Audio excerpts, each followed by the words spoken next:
শুভ সকাল। আজ 31শে শ্রাবণ 1431, ইংরাজির 16ই আগস্ট 2024। অক্ষয় কুমার দত্তের সম্পাদনায় 16ই আগস্ট 1843 প্রথম প্রকাশিত হয় তত্ত্ববোধিনী পত্রিকা। এর সার্বিক তত্ত্বাবধানে ছিলেন দেবেন্দ্রনাথ ঠাকুর। ঊনবিংশ ও বিংশ শতাব্দীর বাংলা তথা ভারতীয় নবজাগরণের অন্যতম পুরোধা ব্যক্তিত্ব ছিলেন ঠাকুর শ্রীরামকৃষ্ণ পরমহংসদেব। 16ই আগস্ট 1886 50 বছর বয়সে কাশীপুর উদ্যানবাটিতে তিনি শেষ নিঃশ্বাস ত্যাগ করেন। তাঁর কথায়, এ জগতে সাংসারিক বিষয়ের প্রতি মোহ একটি ভয়ঙ্কর বন্ধন, যা তোমায় শুধু কষ্ট দেবে। আবার জানবে সত্য কথাই হলো ঈশ্বরের তপস্যা। সত্যকে আট করে ধরে রাখতে হবে, তাহলেই ভগবান লাভ হবে। কারণ ভগবান হলো পরম সত্য। তিনি আবার বলেছেন, যদি তুমি মনের মধ্যে অহংকারের কোনো কালো মেঘ পুষে রাখো, স্বয়ং ঈশ্বরও আলোর পথ দেখাতে পারবেন না।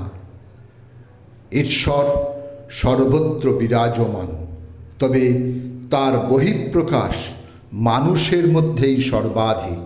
তাই মানুষকে ঈশ্বরের হিসেবে সেবা করতে হবে এবং মনের ভেদকে দূরে সরাও। আবার তিনি বলেছেন, যে সয় সে রয়, যে নাশ হয় সে নাশ হয়। কলকল করে এমনই আরও কত কথাই বলে গেছেন মানুষের উদ্দেশ্যে।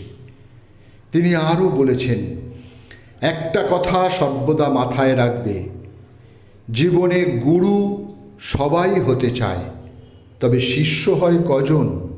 যদি তুমি শিষ্য না হতে পারলে, তবে শিখবে কিভাবে জগতের নিয়ম কানুন?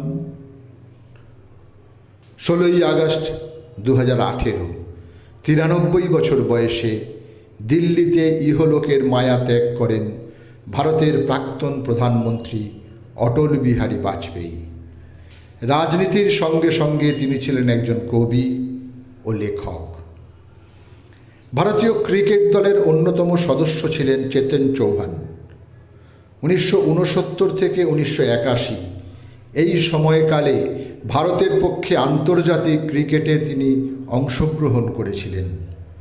16ই আগস্ট 2020 হরিয়ানার গুরুগ্রামে 73 বছর বয়সে কোভিডে আক্রান্ত হয়ে তিনি প্রয়াত হন। ভারতীয় ক্রিকেট দলে তিনি ছিলেন অন্যতম ডানহাতি ওপেনার ব্যাটসম্যান ও ডানহাতি অফ স্পিন বোলার। সকলকেই আমার আনত প্রণাম।